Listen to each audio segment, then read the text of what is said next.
Bonjour à tous, aujourd'hui j'ai le plaisir de vous proposer cette 58e clé qui s'intitule l'humour. Oui, ce n'est pas une blague. Alors, comme à l'habitude, on va procéder en 4 étapes, à savoir au départ on va définir un petit peu le concept autour de l'humour, ensuite on verra sa raison d'être et ses différents champs d'implication, et ensuite, 3e et 4e étape, on verra différentes techniques et des conseils pour pratiquer l'humour et ou tout au moins la mettre dans sa vie au quotidien et notamment à travers l'intérêt profond qu'il y a à travers ça. Alors, oui, cette clé est aussi essentielle, voire existentielle que toutes les autres précédentes. Ce n'est pas un détail, ce n'est pas pour faire de l'amusement, etc. C'est vraiment parce que je pense que c'est crucial et ça manque. Au-delà de ça, cruellement, dans nos sociétés de tous les jours, et même aussi dans la spiritualité, je peux le déplorer. Alors, par ailleurs, en guise de petit teasing, et ce n'est pas une blague non plus, on verra si vous allez jusqu'à la fin, un petit sketch justement d'improvisation que j'ai préparé. Alors j'ai quelques idées en tête, mais qui sera dans la spontanéité, qui illustre notamment ce dont je parle beaucoup, le théâtre d'improvisation, avec tout ce que ça comporte. Est-ce que ce sera drôle? Je ne sais pas. En tout cas, moi je vais m'y amuser. J'espère qu'il y aura un bon retour de votre part, etc. etc. C'est un petit peu pour initier et de manière pratique, pragmatique, ce dont on parle en théorie à chaque fois, etc. Alors, débutons tout d'abord. Qu'est-ce que c'est que l'humour? Alors, on va dire que je peux définir à travers deux concepts essentiellement. Alors c'est une forme d'état d'esprit, une forme d'esprit, c'est faire de l'esprit en effet, en dégageant les aspects, on va dire, plaisants et insolites de la réalité avec un certain détachement. Donc ça c'est le premier point. Deuxième point, mais c'est associé, c'est tourner en dérision avec légèreté pour dédramatiser, très important, et également faire passer des messages. Donc dédramatiser une situation et également passer des messages. Alors, je pense qu'on est assez clair sur ces définitions, mais si tant est qu'il y en ait, hein, je ne l'ai pas regardé dans un dictionnaire ou autre, hein, c'est ce qui me semble le plus cohérent. Je pourrais la reformuler différemment, mais en l'occurrence, je pense que c'est relativement sain. Ensuite, sa raison d'être. Pourquoi? Et surtout ses champs d'action. Alors, là, il y en a une dizaine déjà. Hein, d'habitude, il y en a peut-être moins, mais là, je pense que je vais passer un petit peu plus de temps. Alors, tout d'abord, assez simple, c'est un moyen de se divertir, de se changer la tête. Voilà, se changer la tête, se changer l'état d'esprit, etc.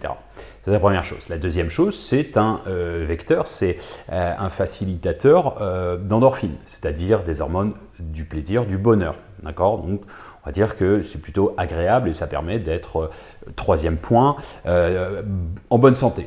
C'est avéré, il y a des études neuroscientifiques, etc., qui ont démontré que si l'on rit 6 minutes par jour minimum, vous êtes en meilleure santé. Alors, quand je dis meilleure santé, c'est à quel niveau? En fait, le fait de rire, quand vous riez vraiment à pleines dents, à limite, afin d'avoir mal au ventre, ça fait du sport, à vrai dire. C'est du sport, c'est une technique de respiration, une oxygénation du cerveau. C'est bon pour la digestion, c'est bon pour tout ce qui est douleur, c'est un painkiller comme on dit en anglais. C'est bon pour le sommeil, c'est bon pour le cœur, c'est bon pour le système immunitaire, c'est bon pour la peau, c'est bon pour la longévité de la vie et c'est bon aussi pour traiter tout ce qui est schizophrénie. Alors, vous allez me dire, faudrait pas. Alors là, c'est vraiment le rire est à consommer sans modération. Sauf, bien entendu, si tant est que c'est de la moquerie et de manière ostentatoire devant une personne qui la blesse, etc. On est bien d'accord.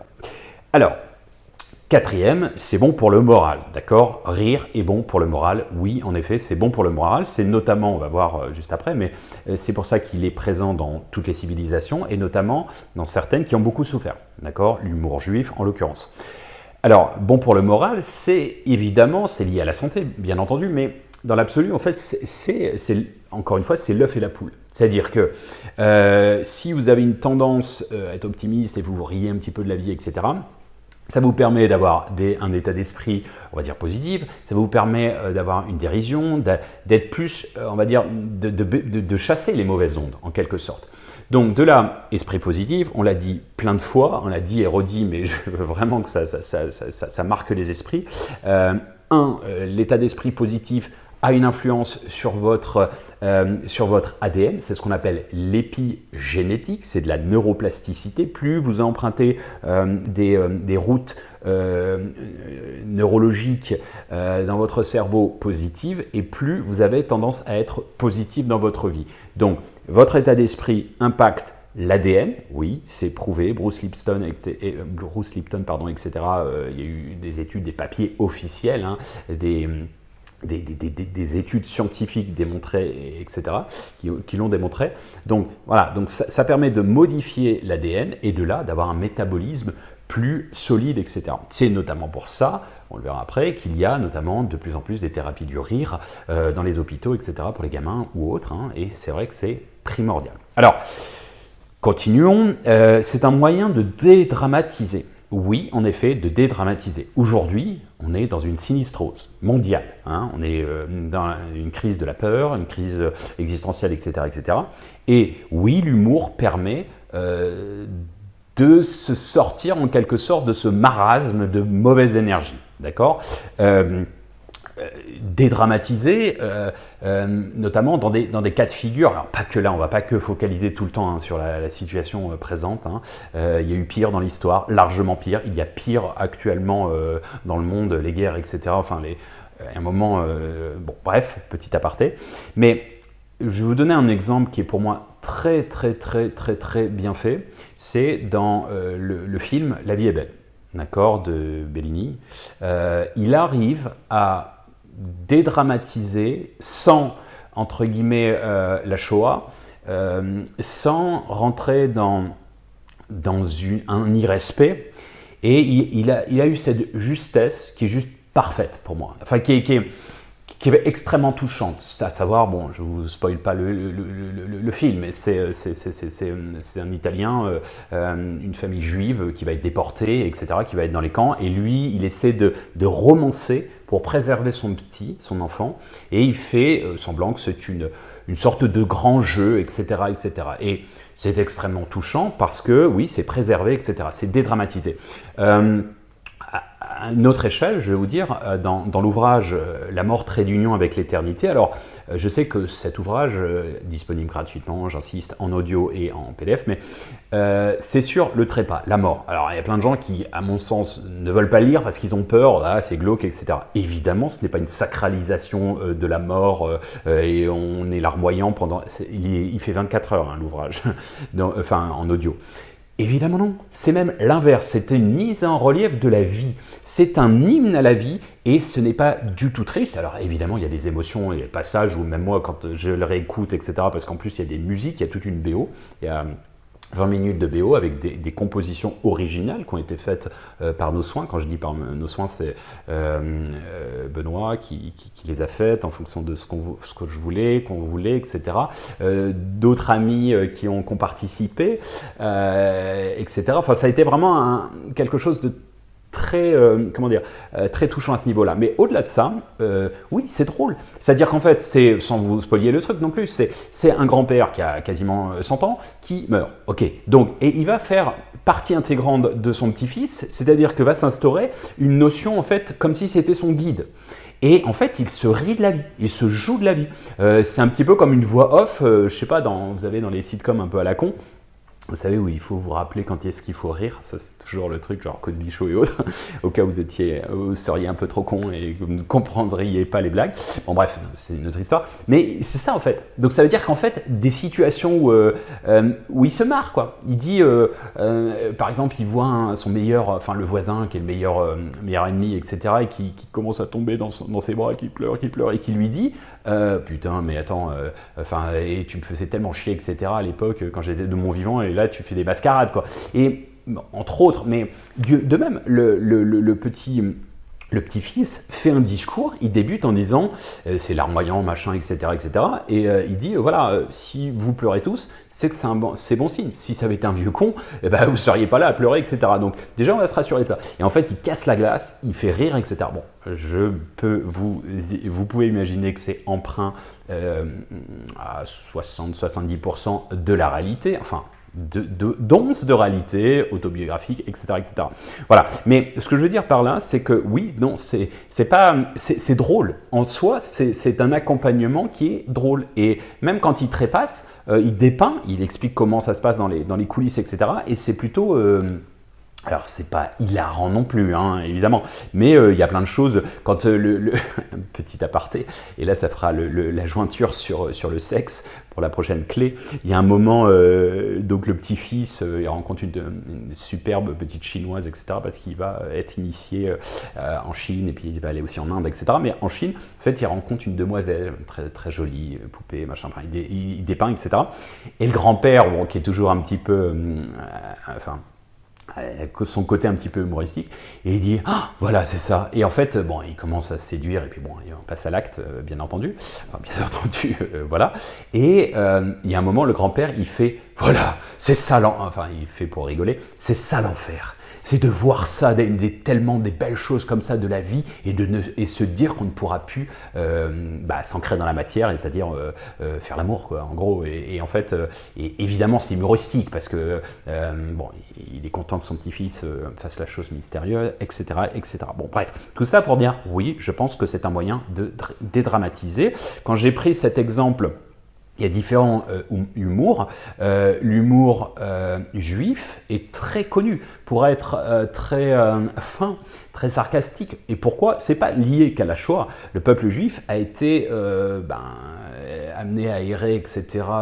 Et il a toujours, enfin pas toujours, parce qu'il y a eu des bonnes cohabitations, notamment dans le monde arabe, mais on va dire que dans plein d'endroits, que ce soit en Russie, en Ukraine, etc., etc., en Europe de l'Est ou même pendant l'Inquisition, ça a toujours été le bouc émissaire. Il y avait la peste, on accusait les Juifs. Il y avait des incendies, on accusait les Juifs. Il y avait je sais pas moi, des mauvaises récoltes, c'était la faute des Juifs. Bon, bref, donc ils ont selon l'histoire, énormément souffert. Soit ils ont été chassés, il y a eu des pogroms, et vous regardez toute l'Europe, ça a été sur des siècles. Donc, l'humour juif permettait, en quelque sorte, en fait, une espèce de petit shoot d'adrénaline pour supporter la difficulté de la vie. Voilà, je peux en donner une autre à titre moins... Les Anglais, de même, ont l'humour anglais. Bon, j'ai vécu en Angleterre, ouais, il est juste excellent, il est très fin. Et aussi, heureusement pour eux, parce qu'ils ont tellement un temps de merde que mieux vaut. Et puis une bouffe aussi dégueulasse. Non, je déconne. Ça, c'est aussi notre blague. Mais ça, c'est le genre de blague qu'ils pourraient, en fait, avoir, c'est ce genre d'autodérision. Bon, bref, tout ça pour dire... ça permet de dédramatiser. Ensuite, c'est un moyen de réduire le stress. Okay, on a vu clé 55, comment réduire le stress. On en a parlé, l'humour est un excellent moyen de refaire descendre les choses, et notamment en début de conférence, ou quand vous débutez, je sais pas, un meeting. Okay, vous débutez un meeting, vous savez que c'est un peu tendu, il y a une tension, il y a, je sais pas, une gestion de conflit, par exemple, entre deux employés ou que ce soit une association, peu importe, entre deux membres de la famille, etc. Vous allez faire un peu l'entremetteur, l'intermédiaire. Et balancer une petite vanne, bon, ça détend toujours l'histoire. Ça met sur un terrain plus favorable de la discussion. Alors, ça permet aussi, l'humour permet de faire passer des messages, bien entendu.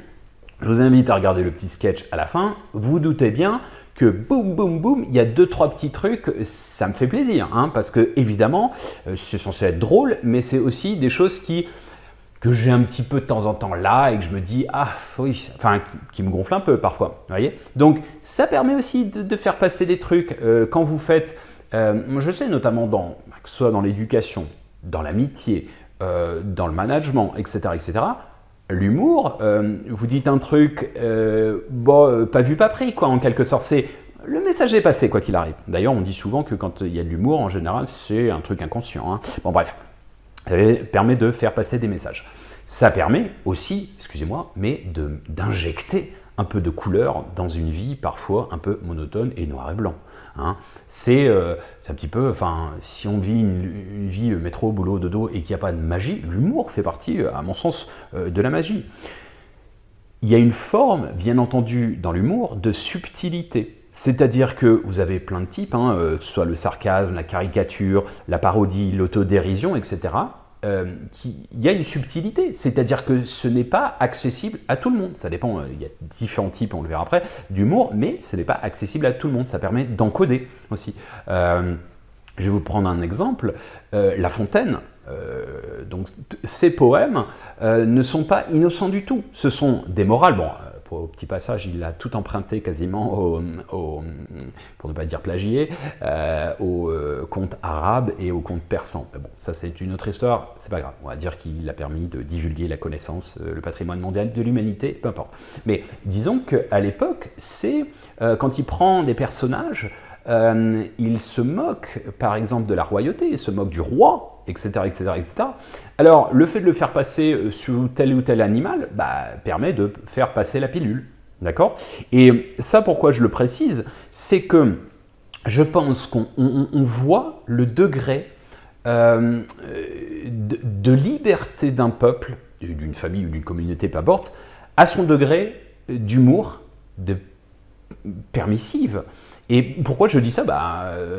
Dans les régimes dictatoriaux, et bon, pas besoin de vous faire un dessin, mais totalitaires, dictatoriaux, peu importe comment on dit, bon, moi j'ai quand même passé une grande partie de ma vie dans l'un d'entre eux, je ne peux pas le citer, et pour les raisons que vous avez bien compris, implicitement, mais oui, il y a des choses dans l'humour qui sont interdites. Notamment, je vais vous en donner un exemple indirect, parce que je ne peux pas le prononcer, donc ça montre bien, mais il y a un personnage de Walt Disney qui est interdit dans ce 10 pays. Pourquoi? Parce qu'il fait référence justement un petit peu comme La Fontaine se moquait du roi à l'époque. C'est insensé, oui, mais ça existe encore de nos jours.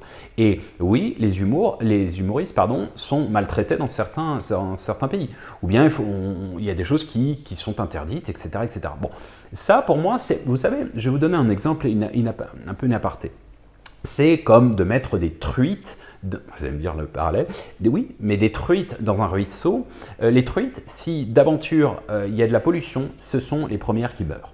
D'accord? Donc, voir le degré de permissivité de l'humour, à mon sens c'est un point de vue, permet de voir le degré de liberté d'expression dans l'absolu et de respect d'une société aussi. Des autorités, mais pas que. C'est-à-dire qu'aussi que la population accepte qu'on puisse se moquer de certaines choses, etc. On y reviendra parce que c'est vraiment primordial. Alors, dernier point, le champ d'application, etc. On est toujours dans les raisons d'être, mais pour moi c'est important. Tous les prophètes, mais je dis bien tous les prophètes, les grands sages, tous ont de l'humour. Oui, Bouddha, Jésus, Mohammed, etc., etc., etc. Tous ont de l'humour. Ce ne sont pas des gens qui sentent la poussière, qui ne sont pas imprégnés de la vie, parce que, encore une fois, j'essaie d'insister, c'est pour ça que toutes ces clés sont censées être holistiques dans ce sens-là, c'est que l'ouverture, et même si on se focalise sur la spiritualité, ne peut pas être exclusivement, mais du même ordre que l'éducation.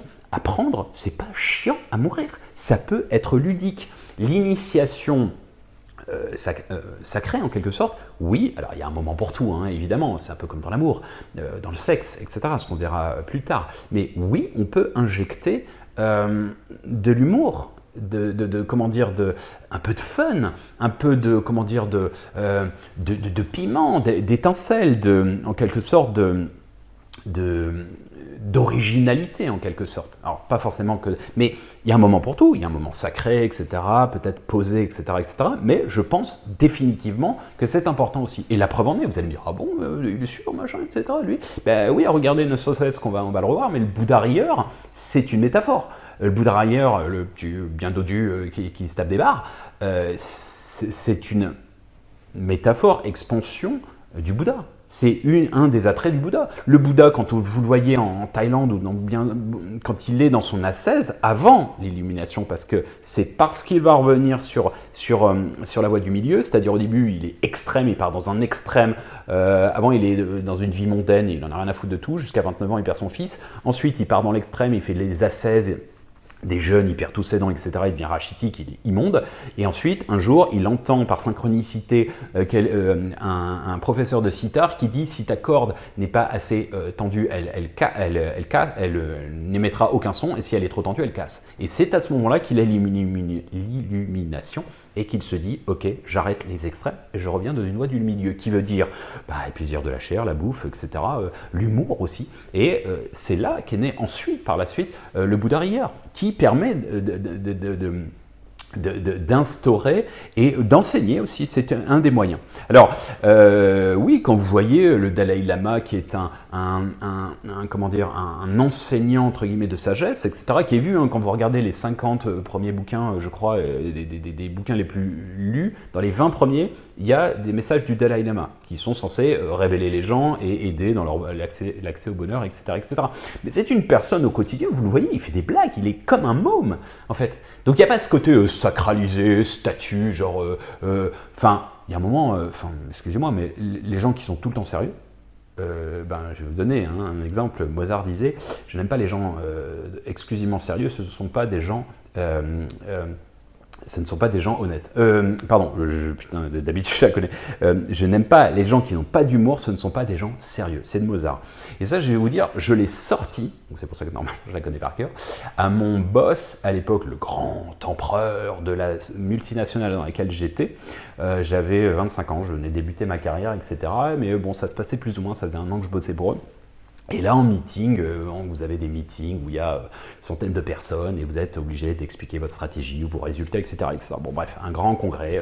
Je ne sais plus, un moment, en fait, et je pratique ça, c'est-à-dire d'injecter des petites blagues et tout pour que l'auditoire s'endorme pas au bout du 10e qui est passé d'affile, etc. Et à un moment, donc le big boss, comme ça, donc avec un aura, machin, et tout le monde est là. Bon, bref. Et en fait, il me sort mais vous êtes toujours taquin comme ça avec de l'humour, un peu agacé, quoi. Et je lui sors cette phrase, et là, alors il y a tout le monde, en fait, il y a à la fois une seconde, plusieurs secondes suspendues, genre roulement de tambour, du genre adoubement ou mise à mort. C'est-à-dire, je me fais défoncer, il me vire, indirectement, 3 jours plus tard, on va trouver des trucs à la con. Je sais pas, j'ai laissé mon ordinateur allumé, on peut toujours trouver des casseroles, notamment quand on travaille dans les achats et dès lors qu'on a des responsabilités. Bon, bref. Et là, en fait, donc roulement de tambour, tout le monde se dit, le malade, il est suicidaire, le gars, en pensant de moi. Et le mec, donc, réfléchit, et soit il perd la face et il me défonce, soit, c'est ce qu'il a fait, c'était la deuxième option, et il dit, homme de talent et homme de culture. Donc là, je me dis, bon, ça va, ça passe. Et sur le coup, en fait, je l'ai fait un peu spontanément, et aussi parce que j'avais toujours ce détachement de me dire, au pire, je suis viré, basta, c'est tout. Si t'es pas content, voilà, je suis comme ça, donc c'est pas que je m'adapte pas, évidemment, mais bon, bref, c'est une petite anecdote. Et oui, j'aime cette phrase, je la répète, je n'aime pas les gens qui n'ont pas d'humour, ce ne sont pas des gens sérieux. Moi, il n'y a rien de plus chiant, je vous dis franchement, que je l'ai vécu, des trucs où c'est que spiritualité, oui, machin, câlin de lumière et tout le temps. Et il y a un moment, t'as pas envie de sortir une bonne grosse vanne, quoi. T'as pas envie un peu de faire d'autodérision. C'est, en fait, et je le déplore. Je déplore honnêtement dans la spiritualité. Parfois, je trouve que c'est un peu chiant, quoi. Il y a un moment, faut se marrer aussi. L'autodérision, j'ai vu qu'il y avait un truc qui avait été fait, je sais plus, un truc, justement, qui a tendance un petit peu à se marrer, à se moquer. Je trouve ça bon, je trouve ça positif. Moi, j'aime bien, franchement, je dis, même autodérision, me marrer. Mes potes, j'ai autant de potes qui sont croyants ou pas, mais on se marre des concepts parfois que j'ai, parce que vu de l'extérieur, je conçois que ce soit risible. Et ça me fait du bien, en l'occurrence, je ne dis pas que c'est bien ou c'est pas bien, ça me correspond. J'aime à dire, ça c'est un philosophe qui n'est pas très connu, polonais, qui s'appelle Václavik. J'ai découvert quand j'avais 21 ans, donc il y a plus de 20 ans, la moitié de mon âge, aujourd'hui quasiment. Et c'était un professeur que j'en ai eu 2-3 comme ça, qui ont été vraiment des mentors, et des mentors un petit peu comme Cercle des poètes disparus, qui m'ont inspiré cette notion de changer une dynamique d'enseignement et de transmission, et notamment par l'humour. Et il devait avoir, je sais pas, une quarantaine d'années à l'époque. Et bon, bref, il m'avait présenté ce philosophe qui disait la chose suivante. Donc, il s'appelle Václavic. Vous ne trouverez pas grand-chose sur lui.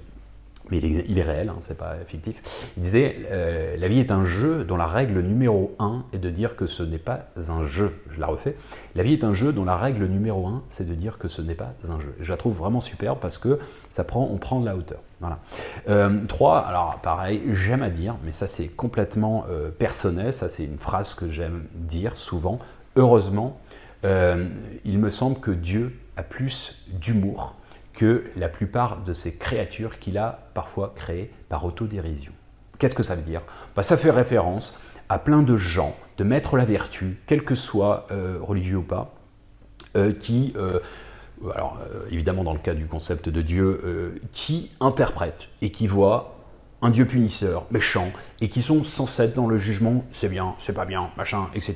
Et au final, qui sombre finalement dans des basses vibrations de jugement, systématiquement.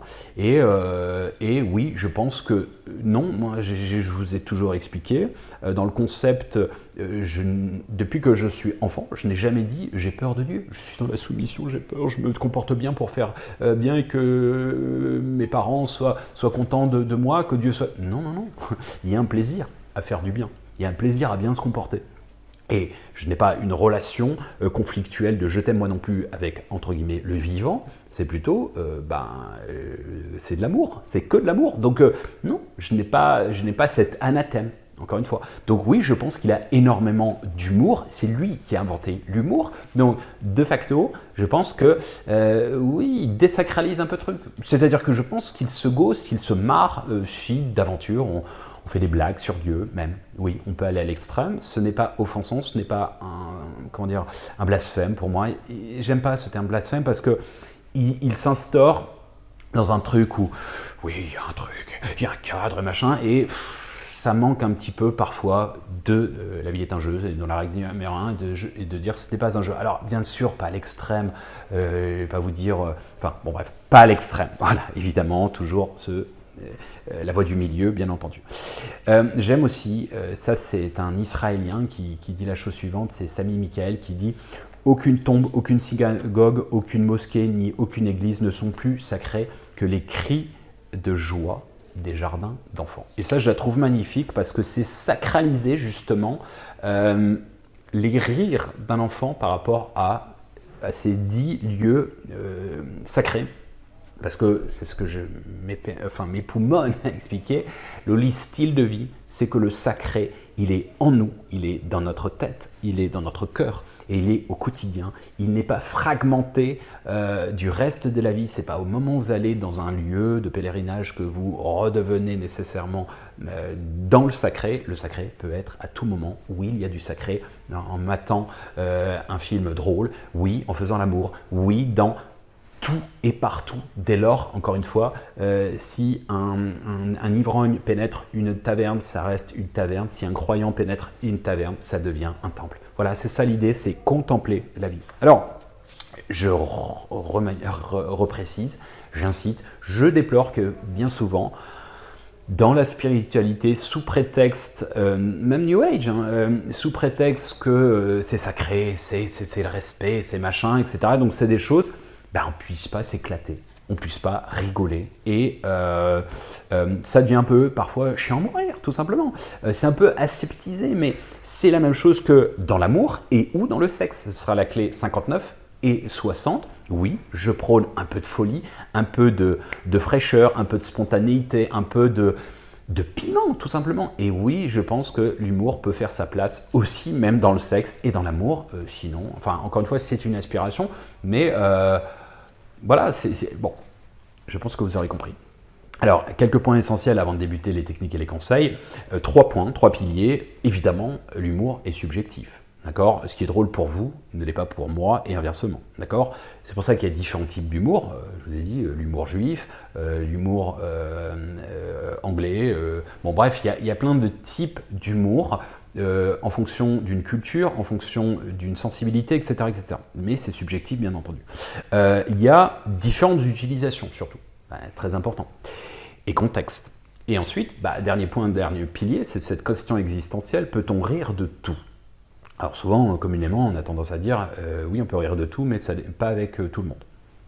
Et je ne veux même pas vous dire oui, non, c'est juste, je pense que dès lors que ça ne blesse pas les gens, que c'est pas ouvertement devant la personne, vous vous foutez de la gueule de la personne, je sais pas, elle a un handicap et tout, évidemment, là c'est méchant, mais on se moque tous un petit peu de tout le monde. Je veux dire, il y a un moment, c'est pas s'inventer une vie. Si vous voulez être un saint, vous risquez d'être chiant à mourir. Donc, moi, je vous le dis à titre perso, je n'ai pas honte. Oui, je me fous de la gueule des gens assez régulièrement, mais c'est pas, je pointe et c'est plutôt de l'autodérision, mais comme je suis le premier à me foutre de ma gueule.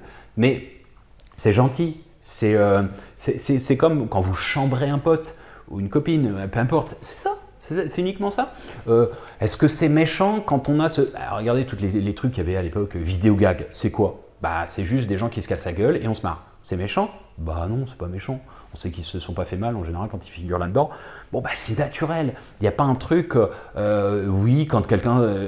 ça fait rire, c'est tout. Bon, mais encore une fois, sans rentrer dans le blasphème, dans le sarcasme, moi je pense vraiment, oui, peut-être pas avec tout le monde, et surtout, encore une fois, dès lors que ça blesse pas les gens, c'est tout. Après, bon, chacun fait ce qu'il veut de tout ça. Alors, voyons quelques techniques. Alors, tout d'abord, la première, je pense que c'est important d'identifier, pour mettre en pratique davantage l'humour, c'est d'identifier les comiques que vous aimez bien, et les types d'humour que vous aimez bien, et que vous appréciez.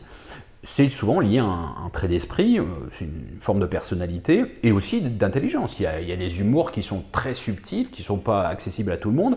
Il y en a d'autres, mais ça dépend de vous.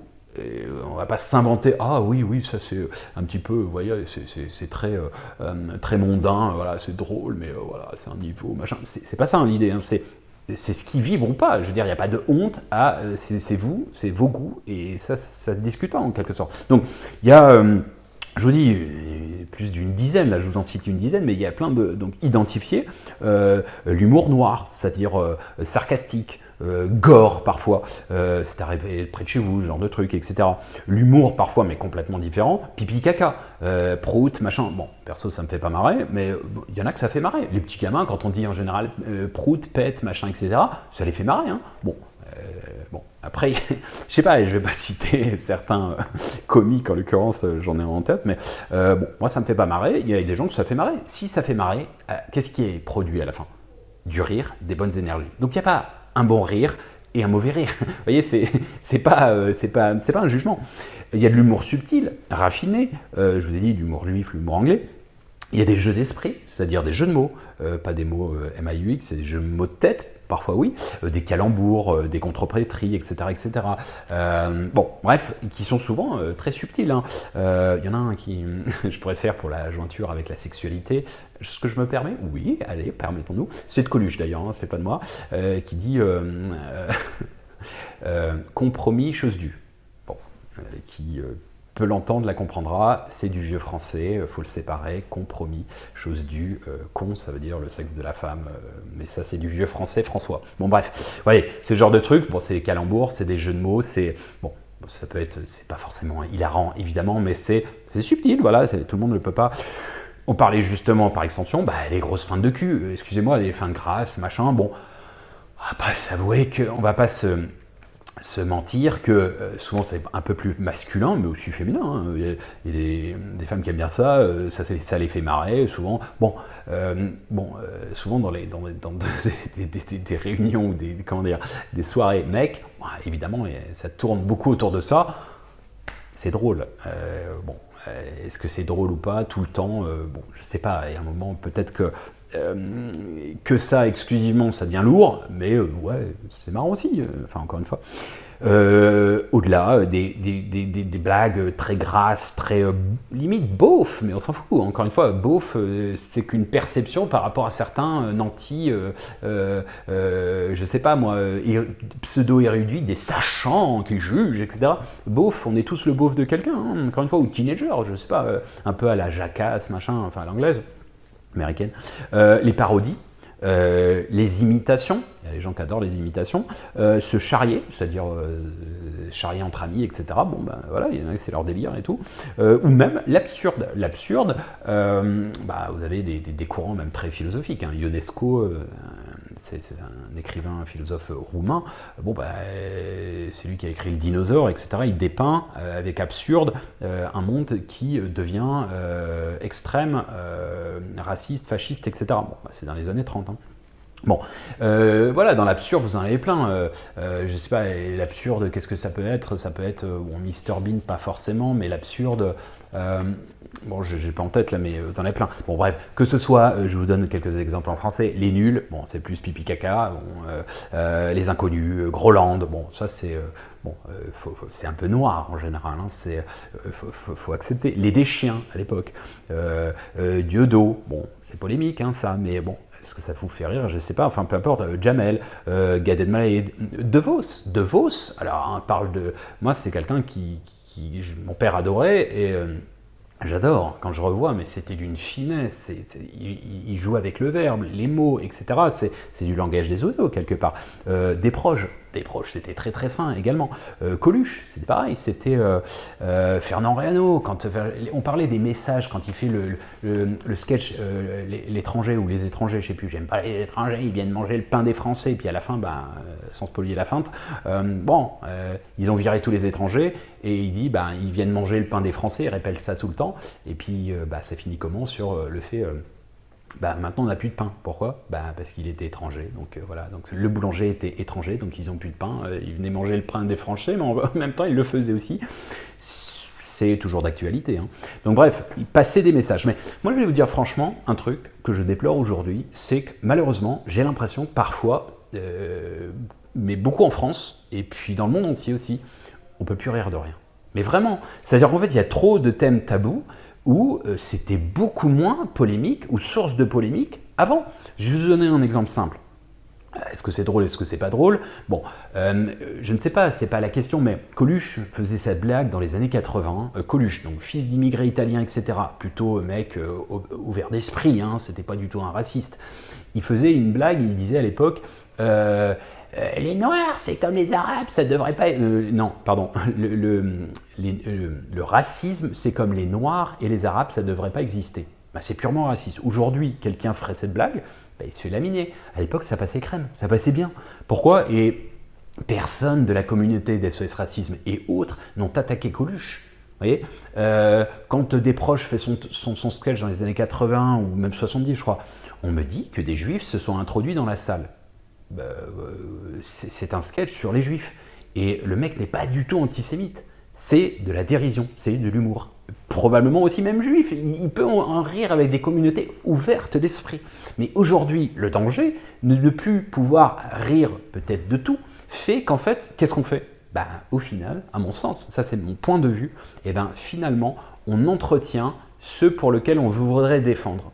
C'est-à-dire qu'en fait, au nom d'une forme de liberté, en fait, finalement, pour moi, c'est l'effet inverse. C'est-à-dire qu'à force d'avoir des mots tabous, des sujets tabous, on n'a plus le droit de rire de ceci, de cela, etc. Même la situation aujourd'hui, il y a des mots tabous, interdits, avec la situation d'aujourd'hui, je suis désolé, merde. Ou même sur l'humour, dans l'absolu. Je ne comprends pas, en fait. Enfin, si, je comprends, mais pour moi, ça fait plus de tort.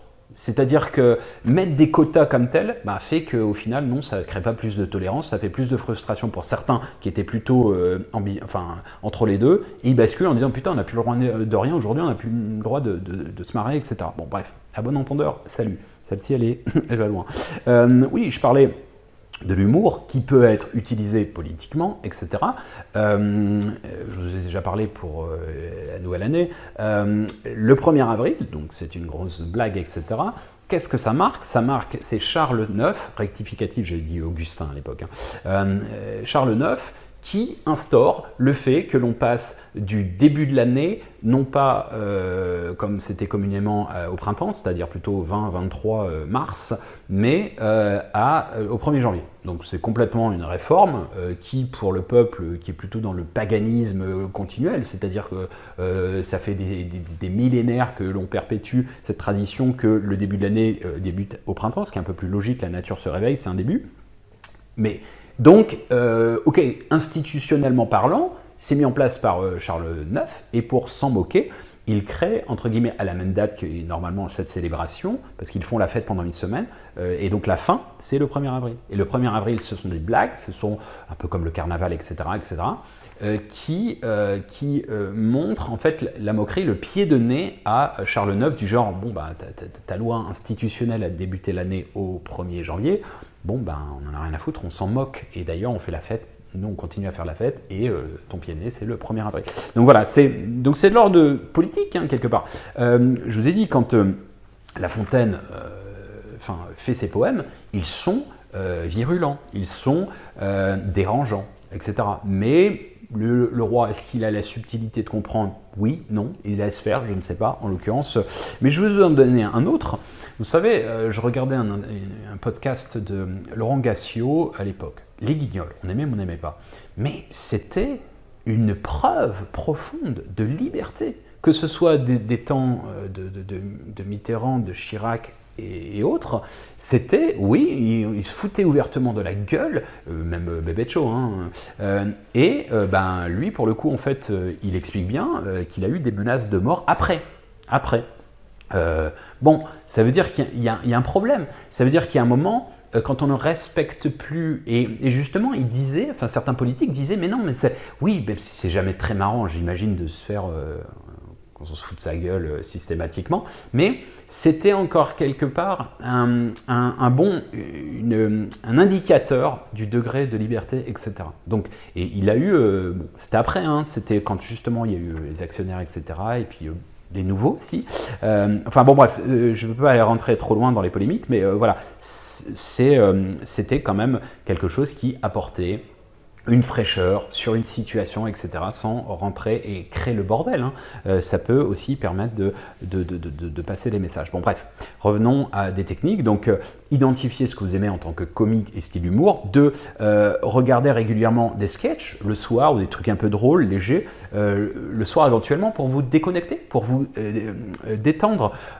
Comme j'ai suggéré avant de dormir, regardez des trucs un peu positifs, des beaux paysages, etc. Si vous regardez les news en boucle ou des trucs, je sais pas, qui vont vous mettre mal, aucun intérêt.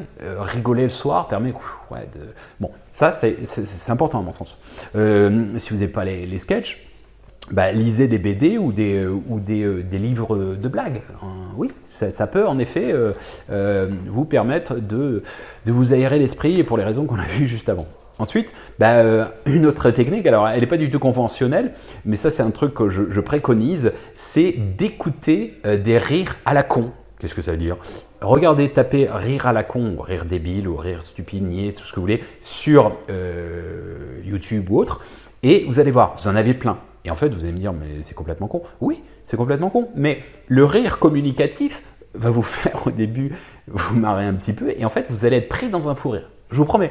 En fait, ça, c'est une des techniques, écoutez des rires un peu débiles, mais parfois dans un truc comique, vous pouvez plus vous marrer des rires de certains, je sais pas, enfin je sais pas, quelqu'un qui rirait comme ça, ou quand j'étais petit on tapait des barres avec le père de mon voisin.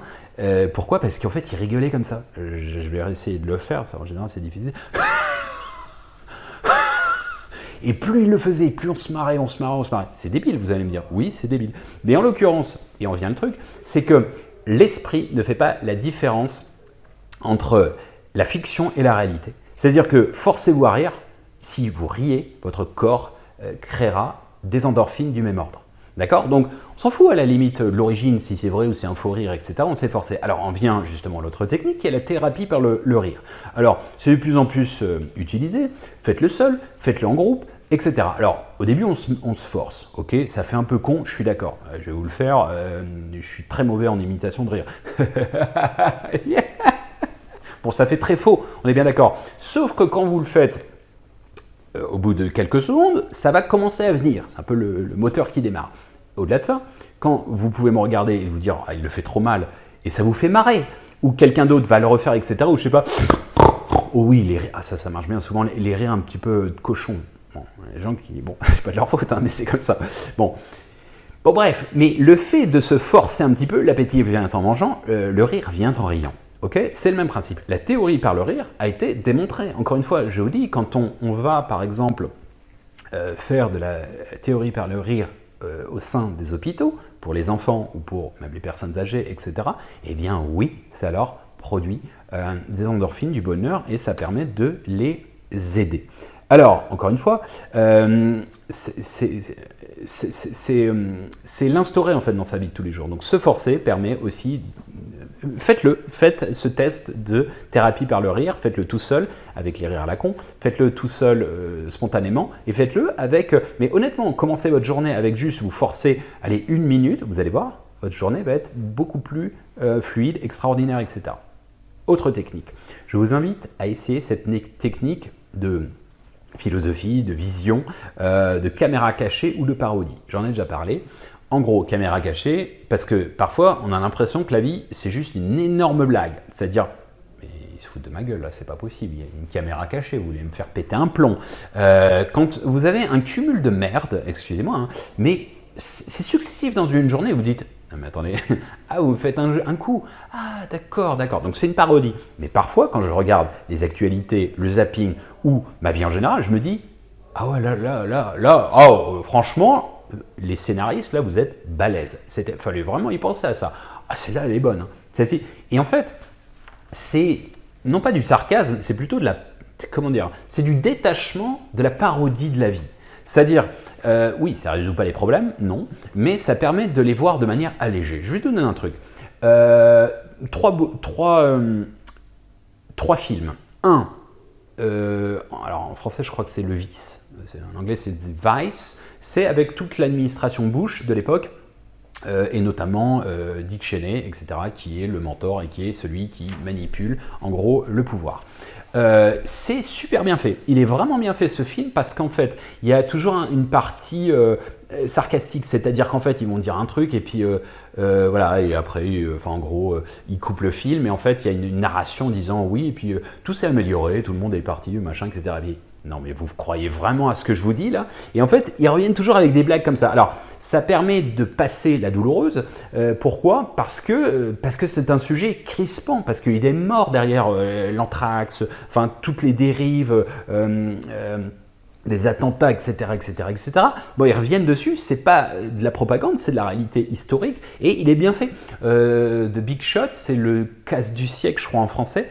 C'est sur la crise des subprimes. Il est un petit peu technique, mais il est super bien fait. De même, en fait, c'est le même réalisateur. En fait, ils font la même chose. Ils coupent parfois. Il y a une narration et c'est juste hilarant. Enfin, hilarant, peut-être pas. On se tape pas des barres de rire non plus à en pleurer, mais c'est bien fait parce que ça permet de passer la pilule. Troisième, j'ai vu dernièrement, c'est le guide pratique du bon dictateur. Et alors, bon, il y en a qui peuvent le voir justement en disant oui, mais c'est pas très respectueux, il y a plein de gens qui sont morts derrière.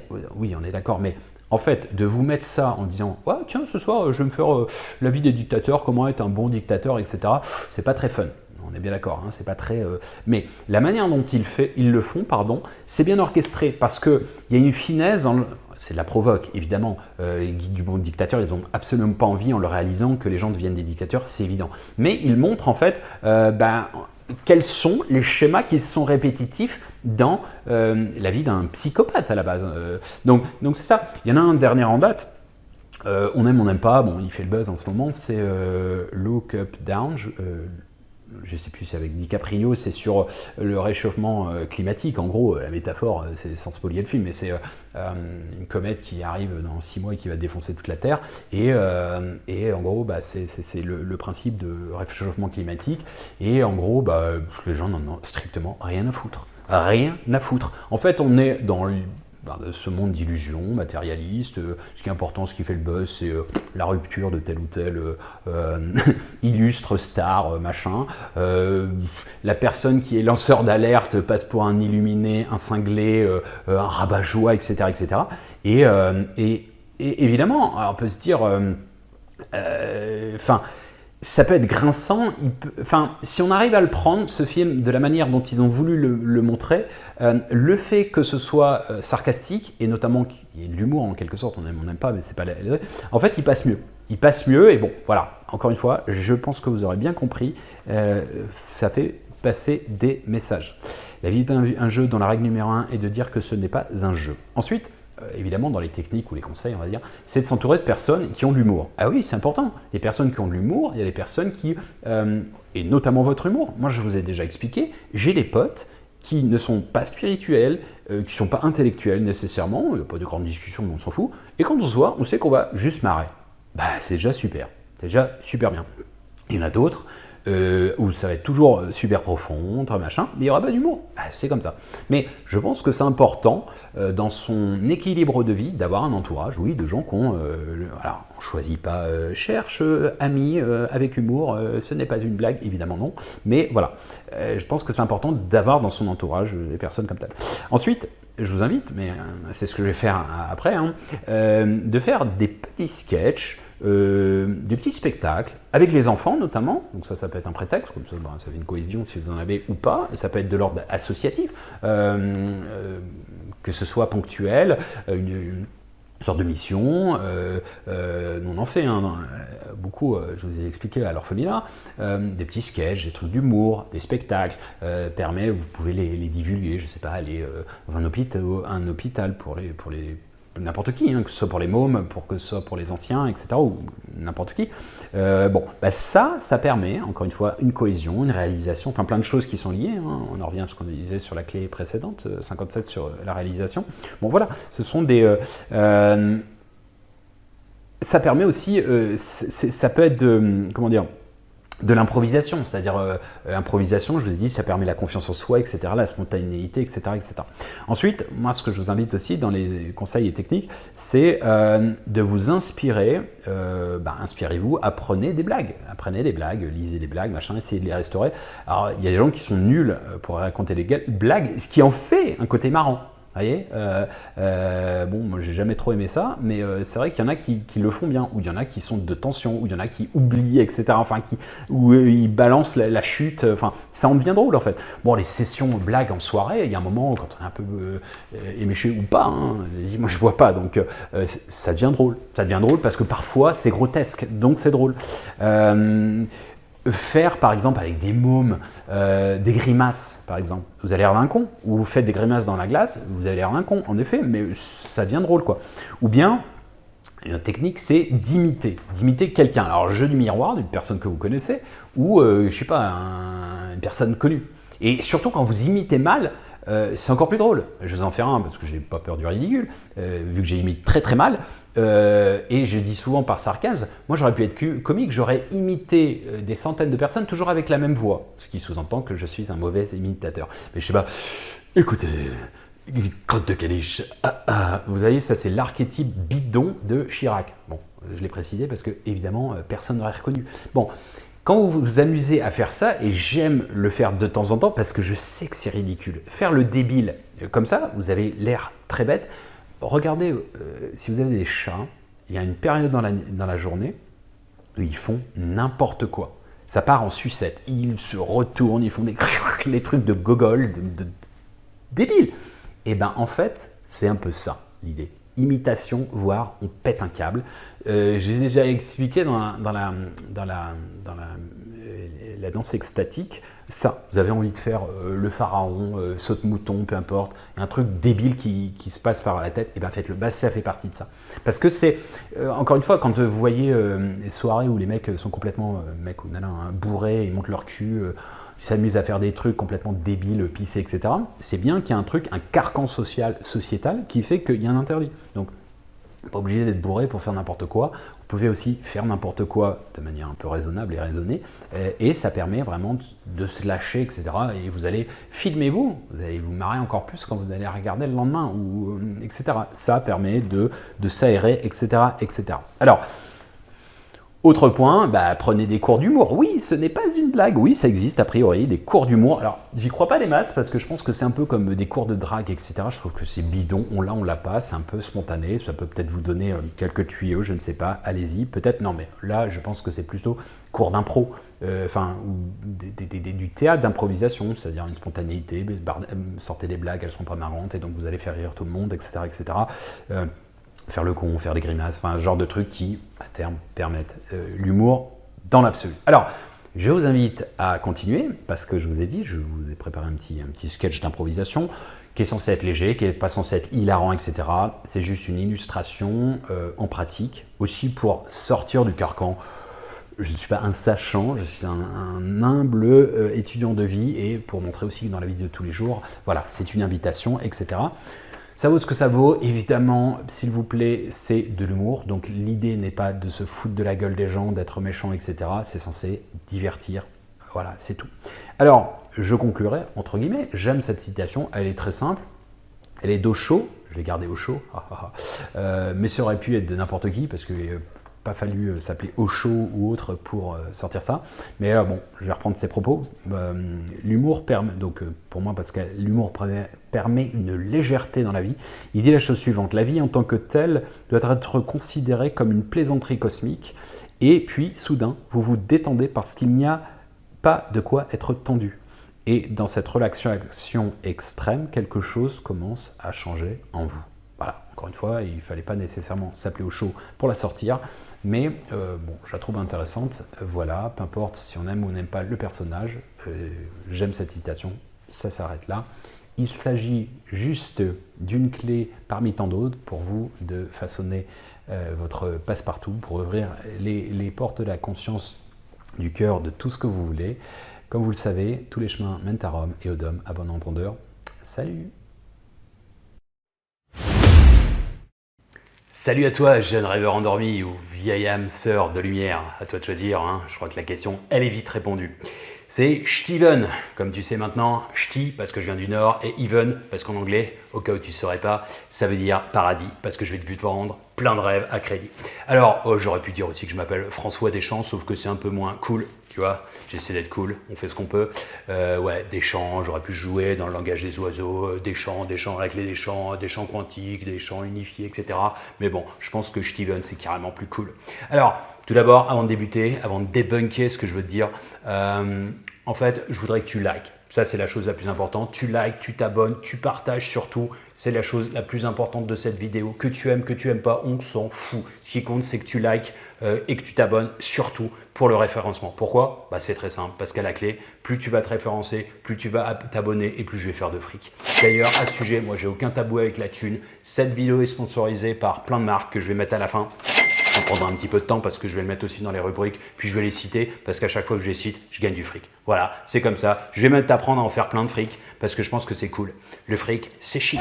Bref, allez, on y va. Aujourd'hui, je vais débunker mon éveil. Alors, moi, je suis déjà un vieux de la vieille. Je t'explique un petit peu la vie et tout ce qui se passe au cas où tu ne saurais pas. Donc, je suis éveillé depuis un petit moment déjà. Ça fait grosso modo 2 ans. Hein. Donc, d'ailleurs, pour preuve, j'ai été élu miné de l'année. Hein. J'ai eu mon diplôme, tu vois, du meilleur illuminé de l'année 2020 justement. J'ai eu 2021 aussi, donc d'affilée, tu imagines 2 fois, truc inimaginable. Accroche-toi, mes pères. 2022 et j'ai même acheté par avance, reçu déjà par avance 2023. En fait, je pense qu'ils vont me le donner à vie parce que, bah, si tu veux, il y a un moment, faut en laisser pour tout le monde. Hein. C'est aussi pour ça que je suis là. C'est pour ça que je fais ces vidéos. Pourquoi? Bah, tout simplement pour aider les gens dans l'éveil, hein, parce que c'est cool l'éveil. Et aussi, bah voilà, c'est comme ça. Alors, comment ça s'est passé concrètement? Je vais te la faire assez simple parce que je ne vais pas te bouffer trop de temps. Je sais que tu as une petite capacité de concentration. Je vais essayer de bouger un petit peu comme ça pour éveiller ton éveil justement. Et sinon, c'est un peu comme les gamins, ils s'endorment. Et surtout, je sais que tu as plein de choses à faire. Je ne voudrais pas gaspiller ton temps à scroller sur les petits chats et tout, il y a plein de choses à faire. Donc surtout sur internet, sur les réseaux sociaux aujourd'hui. Alors aujourd'hui, je vais te parler de mon éveil pour t'aider justement. Alors déjà, juste un truc assez simple, hein, c'est pas je mégalomanie et c'est pas que je me la pète, mais je suis pas tout à fait sûr que tu sois prêt à tant de bonheur. 1, 2, je suis pas tout à fait sûr que tout le monde puisse comprendre. Hein. C'est advienne que pourra, et comprenne que peu, qui pourra. Voilà, c'est encore un truc, c'est pas une question de se la péter, c'est une question d'être illuminé, quoi. Voilà, t'as pas choisi, ça m'est tombé dessus, donc c'était le 20 à 20h20. Ok, donc c'était le 20 mars 2020. Qu'est-ce qui s'est passé concrètement? Bah, j'en sais absolument rien. En fait, à la base, je me suis réveillé. Ok, j'étais en train de roupiller pour être très cru. En fait, j'avais fumé trop de ouinge. Moi, à l'époque, j'étais un petit peu en mode, tu sais, la vie. Moi, j'étais dans un mode, oh, je me posais pas de questions. La vie, c'était la teuf tout le temps. Les meufs, la picole, enfin, sexe, drogue, rock'n'roll, quoi. Le football aussi, je kiffais pas mal. Jeux vidéo à balle aussi. Et je me posais pas de questions, tu sais. Je faisais un taf et tout. J'étais dans le tourisme. J'étais un peu touriste à mes heures, hein, pour te dire les choses. Et bon, bref, qu'est-ce qui s'est passé? Donc, je me réveille 20h20, le 20 mars, 20. Donc, déjà, tu vois le truc 20 sur 20. C'est pour ça que je te dis les notes d'illuminé, c'est pas une coïncidence tout ça. Et qu'est-ce qui se passe concrètement? Je me réveille et là, qu'est-ce qui se passe? Je me pose des questions existentielles. Pour la première fois de ma vie, alors je sais pas si c'est le confinement et tout qui a fait que, mais je me réveille et la première question, c'est être ou ne pas être. Quelle est la question? Voilà, je me pose cette question. Et là, je me dis, merde, ah donc avant quand je dormais, ça voulait dire que j'étais pas quoi. Et là, en fait, plein de questions se posent à moi comme ça, des trucs genre hallucinants. Mais est-ce que le monde existait avant que j'ai cette conscience de ça? Donc là, je m'éveille. Mais tu vois, c'est genre, c'est une métaphore, quoi. Je sais pas si tu captes là. Tu suis parce qu'il y a des degrés de lecture, hein, dans ce que je te dis. Bon, bref, tu te la repasseras si tu veux en rapido, en plus lent, etc. Peu importe. Mais donc, je me réveille et je me dis, waouh, putain. En fait, je pense, donc je suis. Et puis là, je commence à me poser plein de questions, mec. Je commence à me poser des trucs du genre, la mort et tout. Bah, je pense qu'il y avait le Covid, donc Covid de sens, tu vois, le sens de la vie et tout. Je commence à me poser plein de questions du genre, putain, mais attends, la mort, c'est quoi? Mais c'est un peu comme mon rêve, je me réveille, machin, ou je me rendors, machin. Est-ce que la mort peut mourir? Est-ce que la vie est consciente de la vie? Enfin, tu vois, des tas de questions comme ça, super intéressantes. Et en fait, j'avais comme, je sais pas, des sensations, des trucs, plein de questions, plein de réponses et tout. Alors, c'était un peu confus, je dois te le dire. Même aujourd'hui, j'ai du mal à trouver les mots. Pourquoi? Pourtant, c'est très clair, hein, dans ma tête. Mais en l'occurrence, je sais pas les mots, tout simplement. Alors, pour aller un petit peu dans cette histoire, j'avais un nombre incommensurable d'infos, machin, ça allait trop vite dans ma tête et tout, des synchronicités. Alors je connaissais même pas le mot, mais tu vois la vie quand elle est comme ça, tu t'ouvres, en fait tu as plein de trucs qui viennent à toi. Alors heureusement la meilleure amie de ma mère, Yvonne, en fait elle était avant la crise justement du Covid, elle faisait des réunions Tupperware pour les femmes de plus de 150 ans, enfin non peut-être pas j'exagère, plus de 70-80 ans. Tupperware, tu sais, le truc des années 80. Bon, ça marchait super bien, elle faisait du fric à l'époque, mais confinement oblige, distanciel, présentiel, tu vois, tous ces trucs qu'on lui dit tout le temps, elle pouvait plus le faire. Donc du coup, elle s'est mise dans le quantique. Donc elle a assuré une formation super intéressante, elle a payé quand même, elle a raqué un 9 999 $ avec Procter & Gamble, tu sais, brainwashing, PhD et tout, trademark, copyright, register, enfin tout le full package, quoi. Et en fait, elle est à fond dans le quantique maintenant. Elle a essayé d'expliquer, j'ai pas trop compris. Alors, je pense que c'est parce qu'elle a mal expliqué. Et puis, elle mange quantique, elle dort quantique. Elle parle quantique. Elle parle que de ça d'ailleurs. Quantique. C'est le quantique des quantiques, quoi. Elle met à toutes les sauces, c'est le tutti quantique, quoi. Bon, bref. Bon, elle m'a expliqué en gros, si j'ai bien compris, du vide, tu fais plein de choses, quoi. C'est un champ des potentiels, genre des champs et tout, pour revenir sur mon nom, trop marrant. Et donc donc elle m'écrit, elle m'explique le principe de synchronicité, je me sens déjà moins seul, je me sens moins fou, parce que je dois t'avouer que au niveau des synchronicités, mais ça allait dans tous les sens. Je sais pas, je faisais une recherche sur internet, et puis après on me suggérait quasiment le même type d'infos, même type de vidéo, et je me dis waouh, qu'est-ce qui se passe? Dieu est partout, enfin il a capté qu'il sait à l'avance ce que je veux et tout, enfin hallucinant quoi. Après je voyais des heures miroirs, tu vois, je connaissais même pas le concept, mais je regarde justement dans le miroir et puis je vois mon réveil et qu'est-ce qui se passe? Je vois 11-11 et je vois qu'en fait dans le miroir ou dans le réveil c'est exactement la même chose. Il y a pas de, enfin tu vois, il y a une symétrie quoi. Et puis après d'autres choses comme ça, tu vois, plus loin dans le truc du miroir, il y a par exemple je vois 11h11, après je vois 11h12, après tu vois j'attends une minute, je vois 11h13 et une minute encore, je vois 11h14, je me dis putain mais c'est quoi ce délire? En fait, j'avais jamais capté, mais les trucs qui sont par ordre. En fait, il y a un ordre dans la vie, quoi. Il y a un ordre, il y a une flèche du temps, il y a ce qu'on appelle une chronologie, enfin une logique du temps et tout. Enfin, le truc de ouf, quoi. Et tu vois, des trucs comme ça, des remembrances, des résurgences, des trucs, des mots que je connaissais même pas, quoi. Et donc, comme ça, je suis enseigné, quoi. Et ça devient super intéressant. Quoi d'autre? Il y avait plein de trucs comme ça. Je commençais à ouvrir un livre. Je lisais pas de livre, hein, j'ai pas trop... J'ouvrais la première page du livre et qu'est-ce qui était écrit dessus? C'était si tu lis ce livre, genre un truc comme ça, genre solennel avec les grosses voix, tu sais, genre péplum et tout. Si tu lis ce livre, c'est que c'est le bon moment, etc., etc. Et je me disais mais putain c'est un truc de ouf et tout. Mais vraiment j'avais l'univers en moi quoi. C'était trop bien. Alors si bien qu'en fait tout ça au début c'était too much quoi. Donc je suis allé voir le psy. Pour être honnête, je suis allé voir un psy. Bon, elle a essayé de débunker, tu vois, démystifier, péter mon délire. Elle me disait, mais tu sais, en fait, tes recherches s'appellent les algorithmes. Ça te suggère ce que par l'historique de ce que tu as cherché. Ouais, enfin, après elle allait dans le délire, je sais plus c'était quoi, elle me disait ouais, bah tu sais la numérologie, ce dont tu parles, regarde le film 23 avec Jim Carrey, le mec ça explique bien le film, bon je ne veux pas regarder parce qu'elle se foutait de ma gueule quoi, je me suis dit mais attends mais Jim Carrey c'est le mec qui a fait Dumby et Dumber, le truc de débile mentaux, elle me prend pour un con quoi.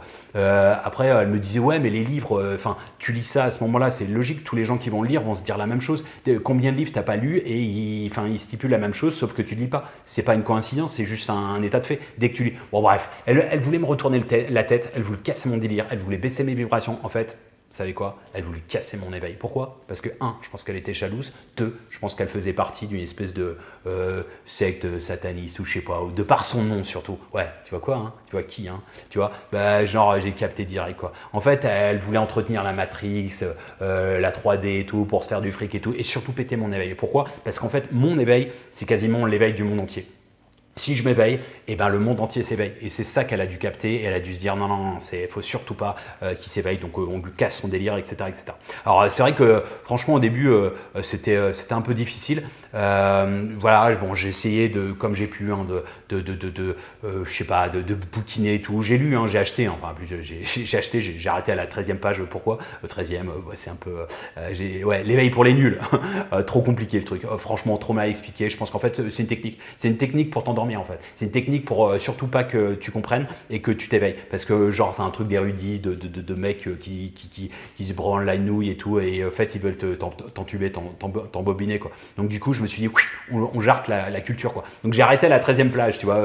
Mais c'était une pure coïncidence. 13e page, ouais je suis un peu... Enfin je suis pas superstitieux, je crois un peu à la chance et tout, mais je suis pas superstitieux parce que franchement ça porte malchance quoi. Bon bref. Et donc en revanche ce bouquin qui m'a un peu parlé c'est Oui Oui et le réveil. Ça m'a un peu parlé. Bon, je n'ai pas fini en entier, hein, bon, ça prend pas trop de temps, hein, j'ai une demi-heure, je peux le lire, mais j'arrive pas à me concentrer en fait. J'arrive pas à me concentrer, pourquoi? Parce que bah, j'ai encore toutes ces informations, etc. etc. Et en fait, mais j'ai capté un truc, c'est que je suis aware. Tu vois, je suis aware. Et d'ailleurs, en fait, il y a des gens qui captent pas, mais en fait, le monde te parle à chaque instant. Des mecs comme, enfin, qui a été mon mentor, hein, Jean-Claude Van Damme, déjà dans le langage des oiseaux, Van Damme, hein, dame, ça en anglais, quoi. Tu vois, déjà tout est dit, quoi. Il vend son âme au diable. Mais non, en fait, ça, ça c'est la double version.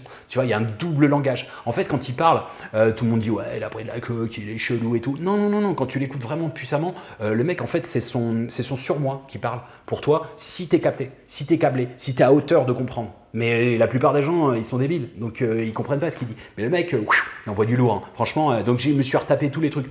Quoi d'autre? Petit conseil, ouais, ça marche trop bien. Un tapis d'éveil. Franchement, ça réveille l'enfant intérieur et tout. Et le tapis d'éveil, bah, comme son nom l'indique, ça t'éveille. Donc ça, c'est des putains de techniques. Franchement, mets-les en place tout de suite, ça va marcher. Alors, sinon, j'ai pris aussi un coach.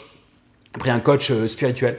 Bon, la nana était jeune mais super balèze. Franchement, elle venait d'avoir le bac. Mais elle avait franchement plein de techniques. Elle était rassurante et tout. Elle avait justement coaché des gens comme Tim Robbins, qui d'autres, Oprah. Elle avait coaché Martin Luther King. Enfin, hallucinant quoi. Elle avait coaché Dalai Lama. Enfin, t'hallucines quoi. Et ouais, franchement, je te jure, bah, c'était sur son site web. Il y avait même leurs commentaires. Tu vois, comment tu veux tricher avec ça? Il y avait la photo, il y avait le commentaire et tout. Donc la meuf trop bien tout, elle m'a un petit peu bon, en fait elle m'a donné des informations, elle m'a rassuré, en parallèle elle m'a un petit peu confusé quoi, tu vois.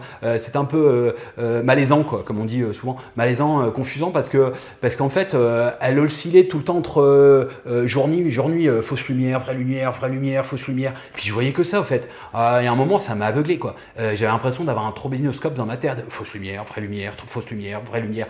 Et ouais, alors ça en fait, si tu veux, au bout d'un moment, moi, tout ça, l'ego spirituel et tout, je me disais, mais putain, mais en fait, c'est quoi ce délire? En fait, faut arrêter de penser, machin, faut être dans l'instant présent, faut être namasté, câlin de lumière, etc. Je te dis franchement, l'amour inconditionnel, j'ai pété un câble. J'ai fait une putain d'overdose, j'ai fait un burn-out, en fait, du zen, etc. En fait, il y a un moment, j'avais envie de buter tout le monde. Et en fait, j'ai complètement shifté. Je suis passé de l'amour inconditionnel à la haine inconditionnelle. J'ai envie de buter tout le monde, les câlins de lumière, enfin, genre, tout le monde, quoi. Même les gens qui faisaient du bien et tout, etc. Et franchement, ça m'a fait peur, quoi. Je me suis dit, mais qu'est-ce qui se passe? Je me reconnais pas et tout. Alors, heureusement, j'ai un pote qui est pas mal dans les jeux vidéo, manga, tout le bordel. C'est un fan de Jackie Chan, de Bruce Lee, pardon.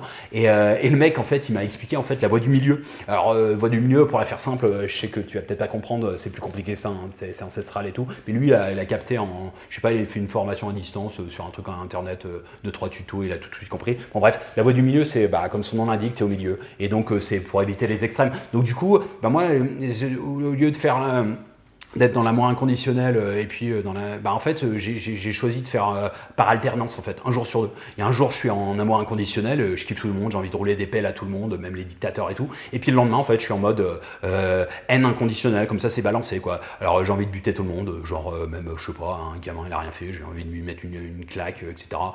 Enfin voilà, des gens qui font du bien, enfin des humanitaires et tout, enfin voilà. Bon, il faut se respecter, moi je crois que j'ai compris un truc, tu vois. Il y a un moment il faut aussi adapter à ton truc, hein. Les religions, les machins, ces trucs là, la spiritualité, c'est bon, on est assez adulte. Moi je pense que c'est ça le libre arbitre, c'est de savoir se réguler. Je suis ce que je suis, donc j'ai compris vraiment le véritable je suis. Je suis excellent d'ailleurs, je suis le meilleur quoi. La preuve, les diplômes et tout, franchement, voilà, c'est pas de ma faute, hein, m'en voulez pas, hein, ne reprochez pas au miroir de vous rejeter votre laideur, hein, si tant est que... Bon bref, c'est à vous de voir. Mais voilà, en fait, mais la coach, ce qu'elle m'a quand même apporté, c'est qu'elle me disait, enfin c'est pour ça qu'elle me chamboulait un peu, mais en même temps, ça m'a permis de voir, hein, au-delà des mots et aussi voix de la fausse lumière. C'est 2019, faut éviter les gens négatifs. 2020, tu vois, avec le Covid, c'était faut éviter les gens positifs. 2021, faut éviter les gens. Et 2022, c'est clair, faut l'éviter. Basta. Donc ça, je crois que déjà, ça m'a vachement éveillé. Et puis après, je me suis dit quand même, faut plutôt... faut passer sur un mode opérationnel, tu vois. C'est bien beau l'oratoire, mais il faut passer en laboratoire, quoi. Donc, c'est-à-dire dans la vie de tous les jours. Alors, moi, je canalise, en fait. Je télécharge, hein. Je suis comme dans Matrice, je vais apprendre une langue. My name is Aurélien, tu vois, direct, je parle deux langues et demie, quoi. Je parle ch'ti, je parle français, et puis je me suis mis au l'anglais, là, depuis... 3 semaines. Bon bref, c'est pour ça que je fais des débunker, des mots comme ça, parce qu'en plus je sais que c'est cool. Bon bref, tout ça pour dire... ah ouais merde, j'ai oublié. Ça, tu peux l'acheter marque expensive, tu peux l'acheter Galère la faillite, tu peux l'acheter chez Carouf, tu peux l'acheter sur quoi d'autre, Toys R US, tu vois mon niveau d'anglais, hein, tu vois. Bon bref, évidemment je les cite, parce que à chaque fois que je les cite, je gagne 1500 €. Donc voilà, bon, c'est mes sponsors, ça marche comme ça, hein, c'est ça un influenceur, hein, tu vois, c'est ça un influenceur, t'aimerais bien, toi-même tu sais. Hein. Et la preuve, tous les gamins veulent être influenceurs, ils veulent plus aller sur la lune, hein, c'est fini cette histoire. T'as vu, il y a un sondage qui est sorti. Les gamins, qu'est-ce qu'ils veulent faire plus tard? Non, la lune, je m'en fous, je veux pas être astronaute et tout, je veux pas être écrivain et tout, super-héros, ça fait plus rêver ça. Pompier et tout, c'est des conneries ça. T'es influenceur, tu vois. Donc moi j'influence, tu vois. Donc d'ailleurs, juste pour à titre informatif, juste si vous me Tipeee, c'est cool. C'est cool, pourquoi je sais pas si vous êtes 10 là, à me suivre, à être mes swallowers.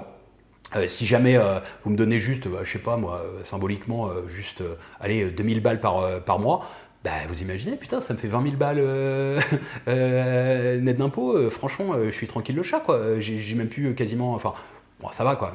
Je survis, quoi. Bon, bref, tout ça pour dire, on revient à nos moutons. Ouais, en fait, l'idée... c'est ouais, j'ai téléchargé plein d'aptitudes et tout, des pouvoirs en fait, plein de pouvoirs, parce que c'était mon truc de empowering, tu sais en anglais c'est empowering, le mot il est encore plus puissant, c'est ça, on veut de la puissance, de la force et tout, pour exploiter son potentiel divin quoi. Donc moi je l'ai vachement fait, je vais t'en donner, par exemple, ouais je tire les cartes. Ouais. Je peux en faire un, si tu veux, on peut en faire un, juste pour que tu vois un petit peu comment ça se passe et tout. Alors, je mélange bien hein, pour pas te la faire à l'envers, hein, t'imagines. Je pense que t'es pas con. Alors, qu'est-ce qu'on va faire? C'est l'oracle, hein, c'est au pif. Hein. Ah, merde. Joker, bon, ok, ça arrive. Ah mince, Joker, c'est pas une joke. Ouais, ça c'est pas très marrant. Ah mince, troisième Joker. Ouais, comme on dit en français. Putain, mais c'est quoi cette connerie? Quatrième Joker, c'est quoi les probabilités? Là, je compte en vitesse, je crois que c'est 12 milliards, 12 milliards de probabilités de tomber 4 fois d'affilée sur un putain de Joker. Bon, comme on dit en français, les plaisanteries les meilleures se sont volées plus courtes, ou je suis pas sûr qu'on dise comme ça. Bon, bref, ouais, ça va mieux, tu vois. Pique, ouais, alors ça peut faire chier un peu. Pique, pique au cœur, pique, As de pique, si tu te fous de mon accoutrement, peut-être c'est pas très cool. Bon, bref, c'est peut-être pas que moi non plus, hein, c'est pour vous. Hein, je tire pour vous d'ailleurs. Les jokers, ils se foutent tous de votre gueule. Hein. Je veux rien dire, les petits piques, c'est pour vous, hein, c'est pour votre gueule.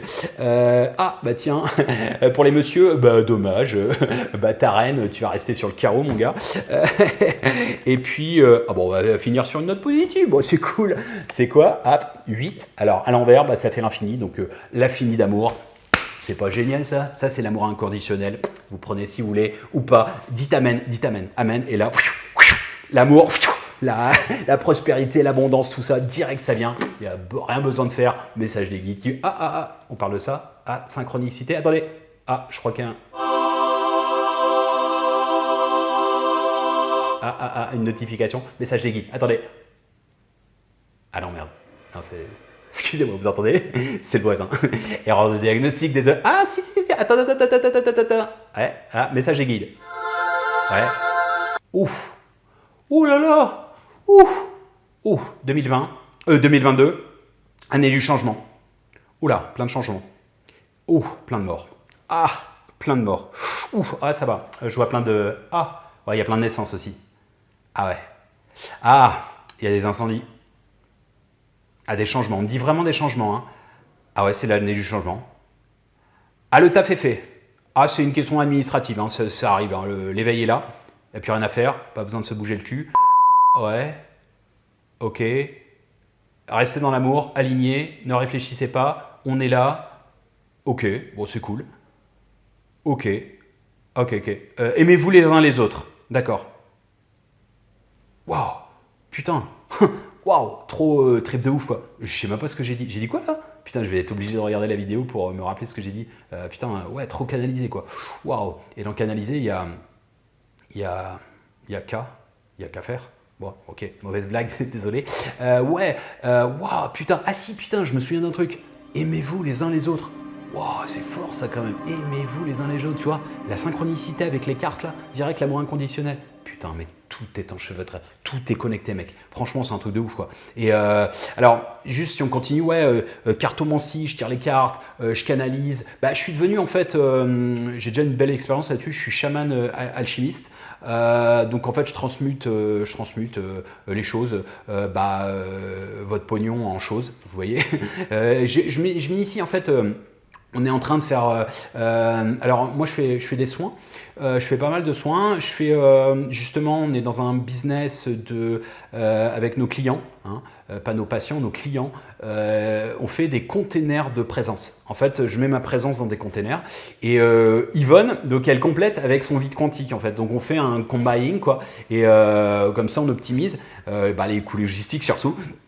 Et puis on sert les gens et ça marche trop bien. Alors il faut que je fasse gaffe parce que je vais le faire, je vais le faire patenter. Hein. Enfin, c'est pas que je vais patenter, je vais le faire patenter, c'est-à-dire c'est un label quoi. TM, trademark, toutes ces conneries là, register parce que je sens qu'on va me piquer ma putain de bonne idée. Donc ça, faut vraiment que je fasse gaffe. Le monde, c'est vraiment des fils de pute. Hein.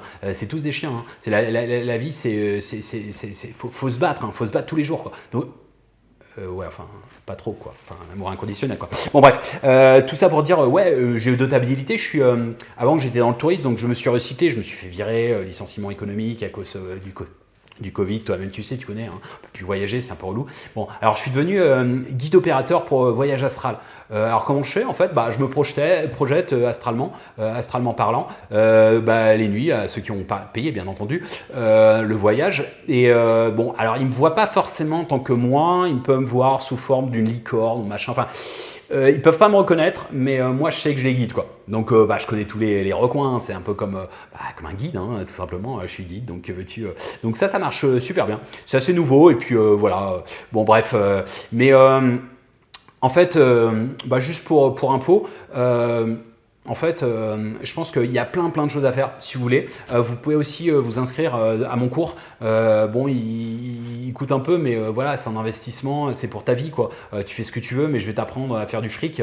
Tu vois, moi, je vais gagner 2000 euros chaque mois avec ce que tu vas me donner et je vais t'apprendre à en faire 3000, quoi. Donc, tu vois, c'est ça l'alchimie, hein, tu transmutes l'or en or, quoi. Bon, voilà, ça n'a pas de prix, quoi.